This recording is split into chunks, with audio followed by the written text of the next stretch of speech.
Naam, uhali gani mpenzi mtazamaji wa Haki TV? Ni wasaa mwingine tena wa Sauti ya Haki, kipindi pekee ambacho tunapaza sauti juu ya haki za binadamu. Langu jina mimi ni Rachel Mzengo, na siku ya leo tumetembelewa na mgeni. Huyu ni Rose Male, mkurugenzi mtendaji wa Tanzania Ex-Prisoners Foundation, ambaye si mara ya kwanza kuwa naye katika meza hii ya Sauti ya Haki. Kama miaka miwili iliyopita tulipanda naye hewani, ambapo yeye ni mwathirika wa adhabu ya kifo hapa nchini Tanzania.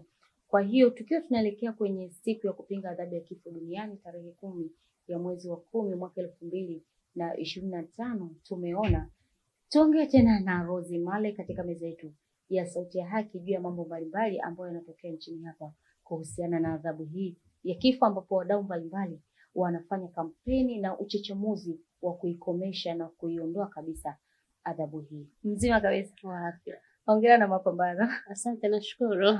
Asante, nimefurahi tena. Wakati mwingine nakumbuka miaka miwili iliyopita tulifanya na wewe mahojiano, ilikuwa ni Moshi.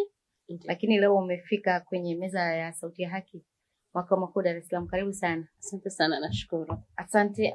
Kwa historia yako Rose, ulikamatwa mwaka 2012 ukiwa na umri wa miaka 18, ambapo 2015 Disemba ukahukumiwa adhabu ya kifo mpaka 2017 ulikuja kutoka kwa rufaa. Miaka 6 ambayo uliweza kuipoteza gerezani.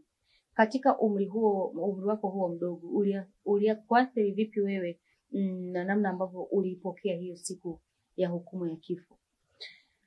Kiukweli nimeathirika kwa mambo mengi, lakini pia si jambo rahisi kupokea kwa urahisi kifungo cha kunyongwa mpaka kufa, kwa sababu ni kifungo ambacho pale unapotamkiwa, kwanza wewe mwenyewe unafeel kwamba wewe ni wa tofauti kuliko mtu yeyote, ama maisha yako yote kuanzia pale ulipotamkiwa na jaji unajua kwamba wakati wote mimi ni wa kufa. Kwa hiyo unaishi kwa wasiwasi wakati wote na unaishi kwa kuhofia kifo. Lakini pia kifungo hichi kina sheria ya kifungo cha kunyongwa ni tofauti na wafungwa wengine.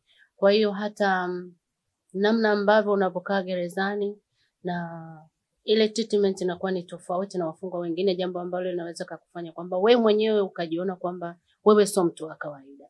Kwa hiyo ni tocha ambayo inamfanya mtu kujihisi kwamba yani hayuko kawaida, hayuko sawa. Hiyo hali nimeipitia, lakini pia madhara mengine ambayo labda ni kutokana na familia, nimepoteza babangu nikiwa gerezani. Kwanza kabla ya kufika huko, ndio siku ile ambayo ndo Rose, siku ya hukumu ile mwaka 2015. Wakati jaji anasoma ile hukumu, ulikuwa unataraji nini? Ulikuwa unataraji hapa leo mimi napona, au ulikuwa ushajua kwa kesi hii mimi leo naenda kuhukumiwa adhabu ya kifo? Kiukweli kwa siku ile kwanza nilikuwa najua kwamba naenda kuachiwa huru, kwa sababu kesi iliyokuwa inanikabili haikuwa na ushahidi wote wa kuniweka hatiani. Lakini pia ni kitu ambacho sikutegemea. Kwa hiyo hukumu ilivyosomwa nilishtuka sana. Mwili wote ulikufa ganzi. Yaani nilisikia maumivu ambayo naweza kukiri kwamba sidhani kama kuna kitu ambacho inaweza ikaniumiza kama maumivu ambayo niliyapitia siku ile. Ulikuwa labda ni maumivu gani au mateso makubwa ambao kwa umri wako ule ukasema, yani ukawa unawaza kwamba ipo siku, yani ulikuwa unawazaje kwamba ipo siku mimi nitakuja kunyongwa au nitauliwaje, au ulisema liwalo na lile? Kiukweli nilikuwa nawaza kwamba kama sikufanya na nimeweza kuhukumiwa kifungo hichi, kwa hiyo nilikuwa naishi kwa wasiwasi mkubwa sana kwamba chochote kinaweza kikatokea.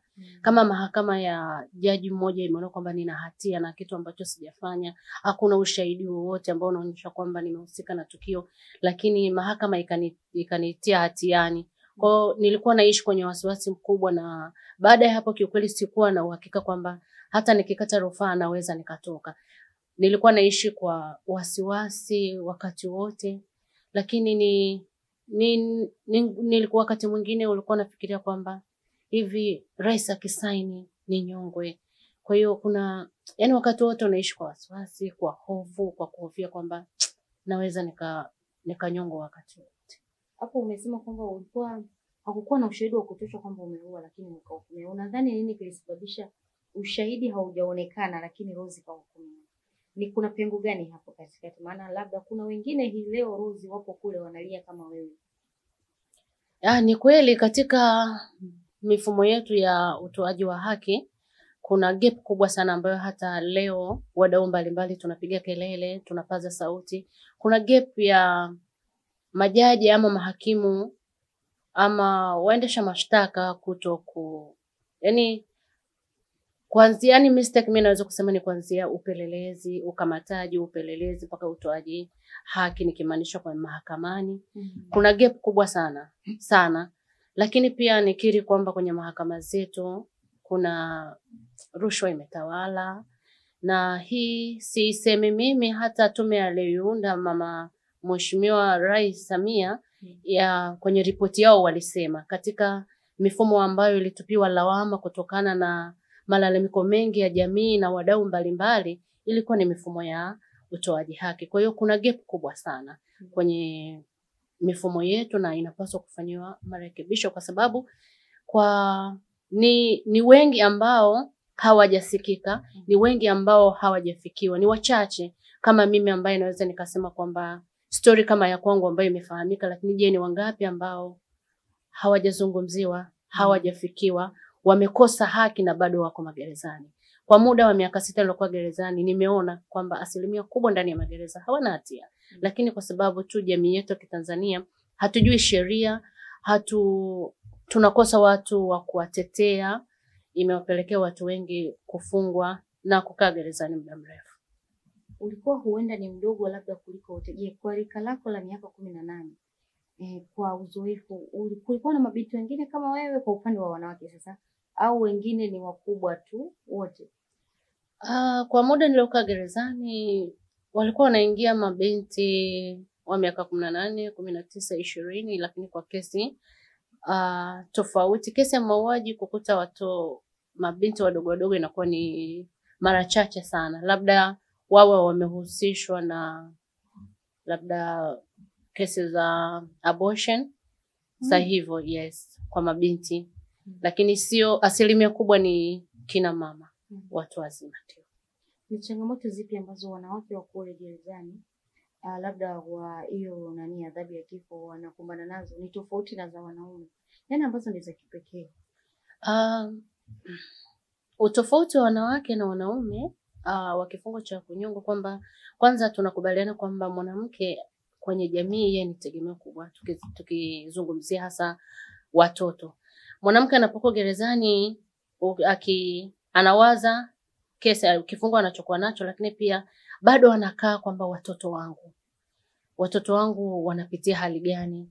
Anasikia yeye yuko gerezani na kifungo kama hicho, mtoto wake ameolewa labda akiwa na umri mdogo, amepewa ujauzito, labda amebakwa huko uraiani, anapitia ukatili wa kijinsia kwa namna moja ama nyingine, lakini anawaza yeye angekwepo mtoto wake labda asingepitia changamoto ambayo anapitia kwa sasa. Kwa hiyo wanawake utofauti ni huo, lakini pia kuna utofauti wa vitu ni vingi kwa sababu wanawake tumebeba vitu vingi tofauti na wanaume. Lakini pia kwa upande wa afya ya uzazi, magereza yetu ni wazi kwamba bajeti zetu hazitoshelezi kuwahudumia wao kupata labda namna ya kujistiri, taulo za kike, matumizi mbalimbali, japo wanajitahidi sana. Yaani kwamba hebu hapo kidogo kwenye hayo maisha, kwenye swala la afya kidogo, ni haki moja ya binadamu kwamba zile taulo za kike serikali ndio inakwenda toa kwa wafungwa wanawake, au ni mtu unanunua mwenyewe mfungwa? Kwa miaka nilokaa mimi gerezani nimeona kwamba ni ndugu wakiwaletea wale walioko kule ndani, lakini kwa upande wa Condem kuna wale wadau mbalimbali ambao wanatembelea ndani ya magereza na kuleta misaada. Huwa wafungwa wa Condem wanapewa favor kwa sababu wao kuja kutembelewa na ndugu ni mara chache sana, na wengine labda mtu amemaliza miaka 5 hata 10 hajawahi kutembelewa na ndugu zake. Kwa hiyo kutembelewa na ndugu zake? Hapana. Hujawahi? Sikuwahi. Baada ya kuhukumiwa hakuna ndugu yangu aliyekuja, kutokana na labda masharti ya kuja kumuona mfungwa wa Condem ni ngumu kidogo, mpaka uwe na kibali kutoka kwa mkuu wa wilaya. So kama ni tofauti na mfungwa mwingine ambaye ndio ipo hivyo, yani wafungwa wote wa Condem kuja kumuona ndugu yangu lazima niende kwa mkuu wa wilaya. Lazima uwe na kibali maalum. Anipe kibali? Ndio. Kwa hiyo tofauti na wafungwa wengine, jambo ambalo wanafanya ndugu zetu. Sasa wewe haya mahitaji ya kike, mfano hizo taulo za kike na vingine ulikuwa unapata wapi? Kwa hiyo napigia mfano wako kwa sababu ni mfano halisi. Okay, kwa upande wa Kondem ina maana na gereza na uongozi wa gereza inabidi yaani wao ndio wajue kwamba wafungwa wa Kondem wanatakiwa kupata wapi. Watajitahidi kutafuta wadau. Wakati mwingine hata Bibjela anaweza kaingia mfano kwake. Uongozi wa magereza wakawahudumia wale wafungwa wa kike, lakini mara nyingi ni wadau mbalimbali. Kuna wakati ambapo inafika kidogo labda inaweza kufanya kitu cha kusisimua. Inafika kipindi ambacho katika juhudi zao magereza wameshindwa kupata hicho kitu, na kuna watu siku zao za hedhi labda zimefika na wamekuwa katika ile hali bila taulo za kike. Inatokea. Inaweza ikatokea, na mara nyingi labda wanaweza wakatumia vile vitambaa ambavyo ni vile vya kule gerezani, kwa sababu mfungwa haruhusiwi kukaa na nguo ya kiraia. Kwa kuna vitambaa vya gerezani, yaani kama zile yaani rangi za kama mavazi yale ya magereza, labda nguo ilichakaa atachana atavaa. Ukiwa ndani gerezani ulijifunza nini kuhusu mfumo wa haki jinai binafsi? Kiukweli nikiwa kule ndani ya gereza sikuwa naelewa vizuri sana, lakini ili ni lazimu nijifunze kutokana na vitu ambavyo nilikuwa naona nikiwa kule ndani ya gereza. Na ni sababu hasa ya mimi hata baada ya kutoka ya kufungua taasisi ya Tanzania Ex-Prisoners Foundation, kwa sababu niliona kwamba kuna gap kubwa sana. Kuna wafungwa ambao wamefungwa lakini wana haki ya kukata rufaa, lakini wanachelewa kukata rufaa kutokana na labda upatikanaji wa mwenendo mzima wa kesi. Utakuta wengine sasa wanakuwa wako nje ya muda ule wa kisheria wao kukata rufaa. Lakini pia kuna hii ya sheria kimagereza ya kuhamishwa kwa wafungwa. Mtu labda alifungwa Kilimanjaro, amehamishwa gereza akapelekwa gereza lingine. Ufuatiliaji wa ile mwenendo mzima wa kesi unakuwa haupo. Kwa hiyo wengi wamejikuta wakipoteza haki ya kukata rufaa. Lakini pia kuna ucheleweshwaji mkubwa sana wa kesi kuisha kwa wakati. Labda mtu ni mabusu, ana kesi ya mauaji, anaweza kukaa miaka 10, 7, 8. Baadaye unakuja kumwambia kwamba yuko huru. Ina maana yani tunaangalia pia kwa muda ambao kesi umechukua. Yaani watu wengi wanakaa gerezani basi bila hatia ni wengi, kwa sababu upelelezi unachelewa.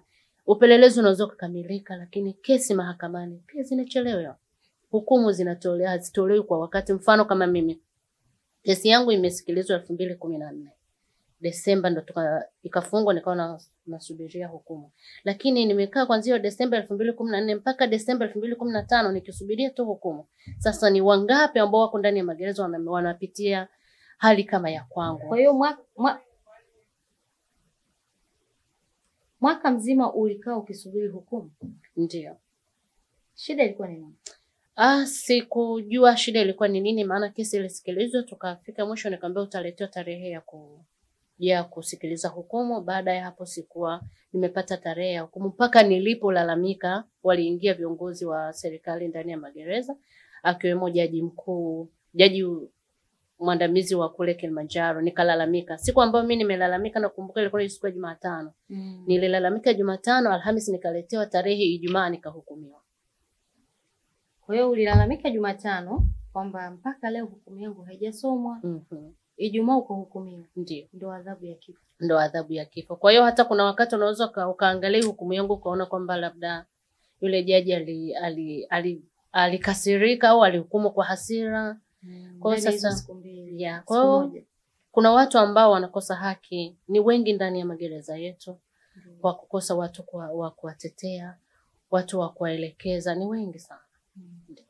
Labda kuna tukio lolote la kipekee ambalo hutawahi kuja kulisahau ukiwa mahabusu au ukiwa gerezani? Kiukweli matukio ni mengi. Lakini kuna lile ambalo unasema maisha yote ni miserable, yani ni yanatisha na yanasikitisha, lakini kuna lile ambalo kwako mpaka unasema ni kweli kitu ambacho siwezi kukisahau kwenye maisha yangu kwa kipindi ambacho nilikuwa gerezani ni siku ambayo nimehukumiwa kifungo cha kifo. Siwezi kusahau na sijawahi kusahau yale maumivu ambayo nilipitia kwa wakati ule. Lakini kwa miaka miwili ya kifungo cha kunyongwa mpaka kufa ilikuwa ni miaka ambayo ilikuwa ni ya maumivu makubwa sana. Yalinifanya nijione kwamba mimi sio binadamu wa kawaida. Yalinifanya ni feel wakati wote unasikia maumivu. Unaishi kwa wasiwasi, unaishi wakati ukihofia kwamba wakati wote naweza nikanyongwa.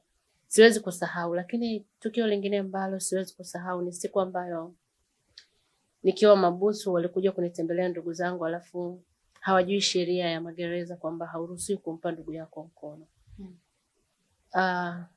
Mama yangu alikuniona ndo mara ya kwanza kuona kwamba amekuja kunitembelea gerezani.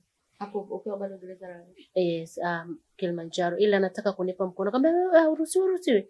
Ile ilimfanya yani ndugu zangu wote waogope. Nilijisikia vibaya sana kwamba japo nilikuwa ndani ya nondo lakini nitamani nimshike mama yangu mkono lakini haikuwezekana.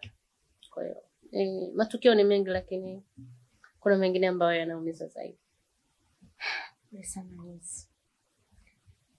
Labda tuseme tu kwamba ulipata msaada wote wa kisaikolojia, labda kuna hata huduma hiyo ya watu ambao mnakabiliwa na hukumu kama hiyo mkiwa kule, au ulipata baada ya kutoka? Ni hapana, kwa ndani ya magereza yetu hakuna huduma hiyo ya madaktari wa afya ya akili kwamba wafungwa wakonde wapate msaada wa kisaikolojia, na ni kitu ambacho hata taasisi yetu tunajitahidi sana kuzungumzia kwa sababu tunajua kwamba hata wale tunaopokea baada ya kutoka tunagundua kwamba kisaikolojia hawako sawa kabisa, ni watu ambao wameathirika kiasi kikubwa. Jambo ambalo hii huduma ingekuwepo ndani ya gereza ingekuwa ni afadhali mtu kujikubali kwamba ni maisha tu unapita, lakini ipo siku nitakuwa huru. Lakini sasa hamna. Mimi nilipata huduma hiyo baada ya kutoka. Namna gani ambavyo hukumu hiyo ilikuathiri labda wewe kwenye uhusiano na familia, ndugu na marafiki? Labda hata baada ya pale huenda hukuona huko nje wanakuchukuliaje, ila baada ya kutoka. Ni kweli hukumu hili imenifanya na sio baada ya kutoka, hata sasa. Nimeshaka miaka kadhaa sasa uraia, lakini kuna watu bado wananiogopa. Kuna ile hali jamii kukuona kwamba huyu sio mwanamke wa kawaida, wanakunyoshea kidole. Na kuna wanaoamini labda huenda uliua kweli. Yes, kwenye jamii yetu na nikiri kwamba tuna mtazamo ambao uko chini sana kuhusu hii jamii ya wafungwa. Mtu yeyote anapotoka gerezani anahesabika kwamba ni mkosaji, anahukumiwa, ananyoshwa vidole na hakubaliki kwenye jamii. Lakini pia hata tukiangalia hata mifumo yetu ya ajira kwenye ofisi, kwenye taasisi mbalimbali, kampuni nyingi, ofisi nyingi hata za serikali pia kuna kifungo ambacho naambia inasema kwamba uwe hujawahi kuwa mfungwa. Kwa hiyo ni jamii hii ya wafungwa ni jamii ambayo inatengwa sana kwa mifumo mbalimbali. Na hapo umegusia hilo jambo kwamba kuna sehemu za hata kazi kwamba wewe hujawahi kwenda jela. Hilo limekuathiri vipi? Kama sio wewe, labda huenda wewe ulikuwa bado mdogo, bado ulikuwa hujamaliza labda zile shule zote mpaka chuo kikuu. Kuna wengine wenzako ambao unawatetea huenda wameshamaliza mpaka chuo kikuu. Inawaathiri vipi kwenye kupata kazi katika mfumo rasmi? Ni kweli inawaathiri kwa kiasi kikubwa, na wengi ambao tumewapokea sisi kama taasisi hakuna ambaye amerudi kwenye kazi yake ya zamani. Kuna wengine walikuwa labda ni mwalimu, alikuwa ni askari, alikuwa ni mkurugenzi kwenye taasisi fulani, kwenye kampuni fulani, hawezi kuajiriwa tena kwa kazi ambayo hata ameisomea. Wengi wanaishia sasa kuishi nje ya ndoto zao kwa sababu ya mifumo iliyoko kwenye jamii yetu, uelewa, mitazamo tuliokuwa nayo kwenye jamii, lakini pia na sheria mbalimbali za ajira iliyoko kwenye nchi yetu. Inawatenga sana watu wa jamii ya wafungwa. Ndio. Kwa upande wako labda unaweza ukatuambia kwamba kuna watu wanadai kwamba adhabu ya kifo inazuia uhalifu. Ndio. Na tumeona sasa hivi kuna kampeni nyingi ambazo wanachechemua kupinga hiyo adhabu ya kifo. Je, wewe ambaye ni muhanga wa kukaa miaka 6 na ambaye umeshahukumiwa hiyo adhabu, unaona ni kweli inazuia uhalifu au inaleta hofu? Adhabu ya kifo haizui uhalifu, kwa sababu hawajaanza kufunga leo. Ilikuwepo, lakini matukio ndo yanazidi. Hii adhabu ya kifo haimzuii mtu yeyote huku uraiani kutokufanya uhalifu, lakini inaweka tu hofu, lakini pia sio adhabu ya kurekebisha mtu. Hilo lazima tulizungumzie tena kwa herufi kubwa, kwamba hii haisaidii chochote, kwa sababu inakuwa ni kama kisasi, kwa sababu sheria inasema kwamba kaua na yeye anatakiwa uawe. Lakini je, huyu mtu anaenda gerezani? Tuna miaka 31 nchi yetu hatujanyonga ili kutekeleza hukumu, lakini tuna wafungwa wengi wa kifungo cha konde mwako ndani ya magereza yetu. Ni wengi ambao wamekaa wakiwa wanasubiri tu kunyongwa. Wanasubiria kunyongwa, wengine mpaka wanafia huko, lakini wengine wamekuwa wakipitia labda msamaha. Lakini tunapaswa kuwa na kifungo ambacho inaweza ikawa fundisho kwamba huyu mtu alihukumiwa kwa kosa hili, alifanya kosa hili akahukumiwa kwa adhabu hii, akitoka aje kuwa mwalimu. Sasa tuna haja gani ya kuwa na kifungo ambacho hakitekelezeki, lakini pia ni kifungo ambacho kina utu wa mtu. Lakini pia hichi kifungo ni kifungo ambacho sijui niliweke vipi, lakini si suluhisho. Mfano leo Rais wa Jamhuri ya Muungano wa Tanzania akasema wote ambao wamehukumiwa adhabu ya kifo leo watanyongwa. Na umeshaongea kuna mamia ya watu, maelfu huenda wapo kule. Wewe ungemwambia kitu gani? Kiukweli kwamba kwanza angenyonga watu wengi ambao hawana hatia. Hilo tuliweke wazi kutokana na mifumo yetu ya utoaji haki. Kuna watu ambao wamehukumiwa hawana hatia. Kuna watu ambao hata kama ni kweli walifanya matukio. Nizungumzie hasa kwa upande wa wanawake.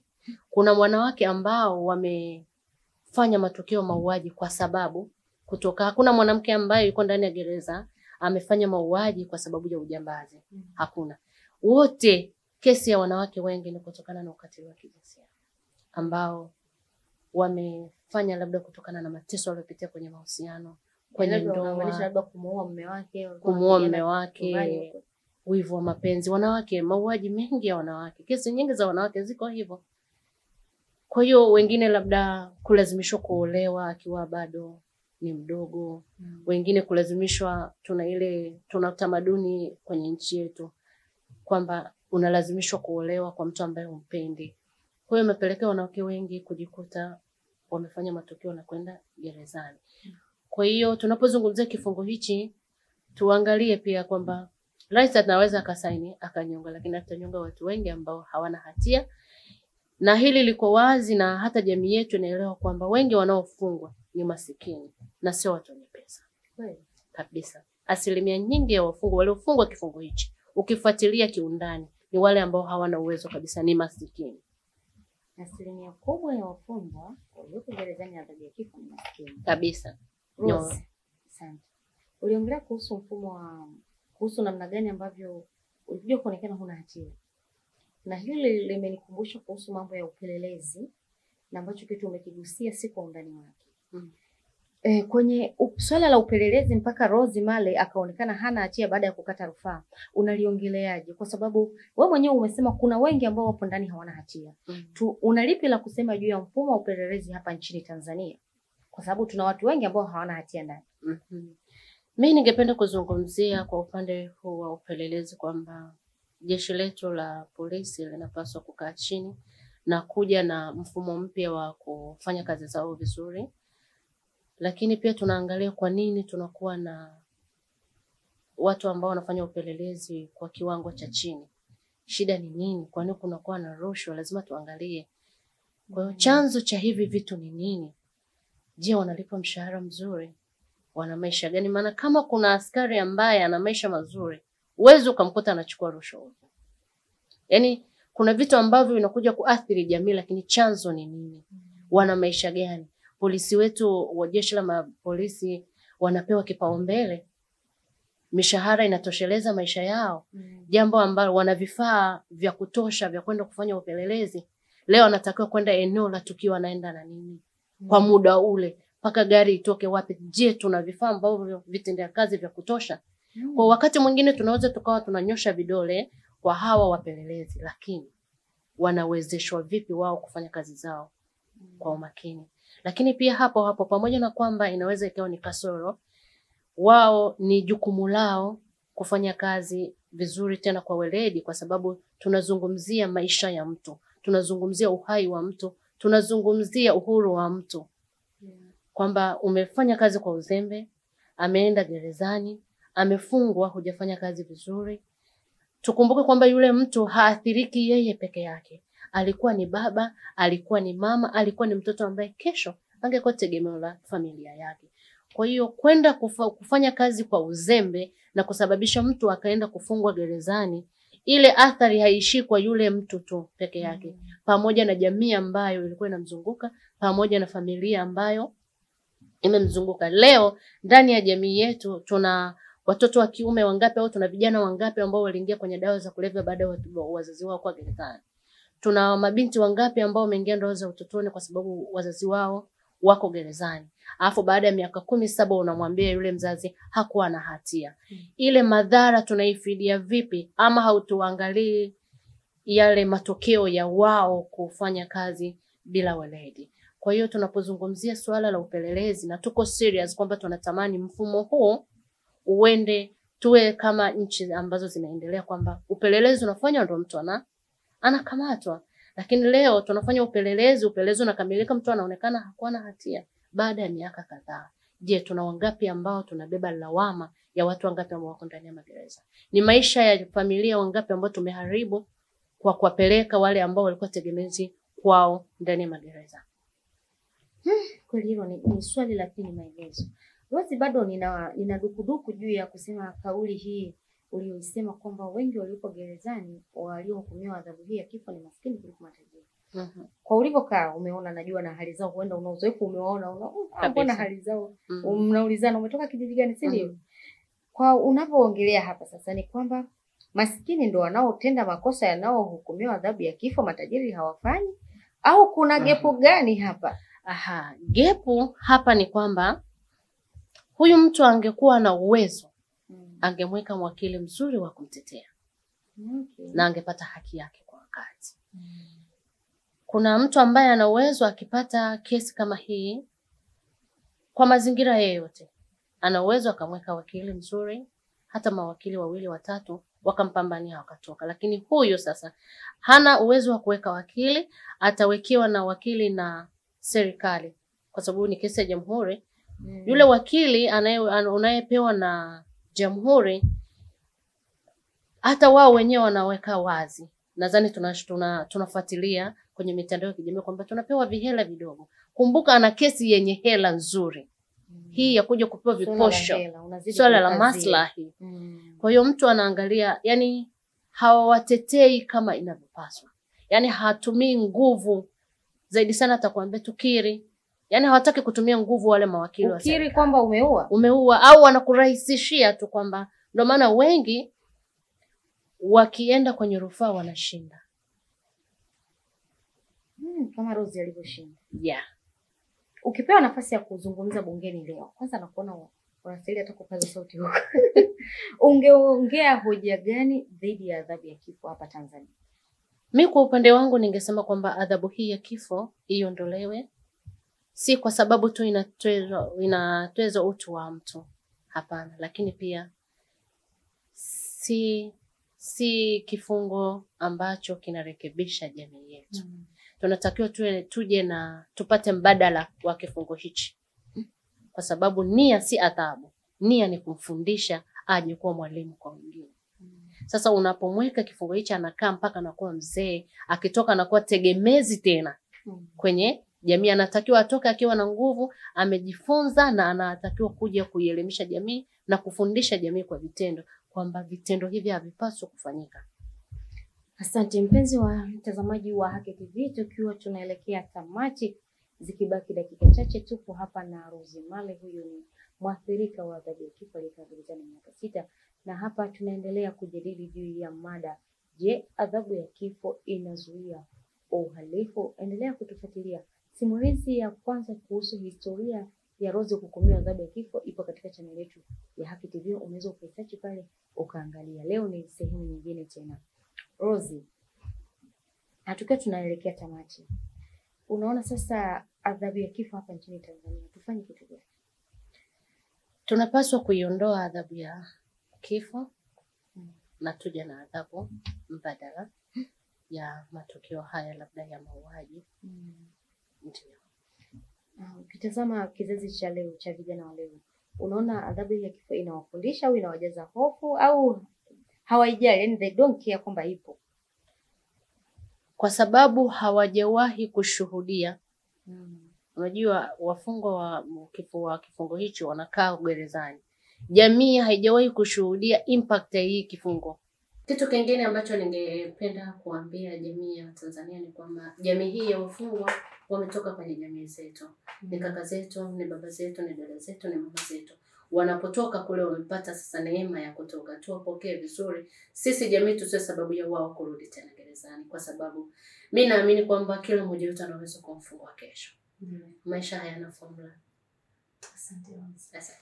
Na mpenzi mtazamaji, kufikia hapo sina la ziada. Langu jina ni Rachel Nzengo na nilikuwa naye hapa Rose Male tukijadili juu ya adhabu ya kifo nchini Tanzania, namna gani ambavyo inaweza kuondolewa hapa nchini. Nyuma ya kamera ni Johnny Simwanza. Karibu na kwaheri.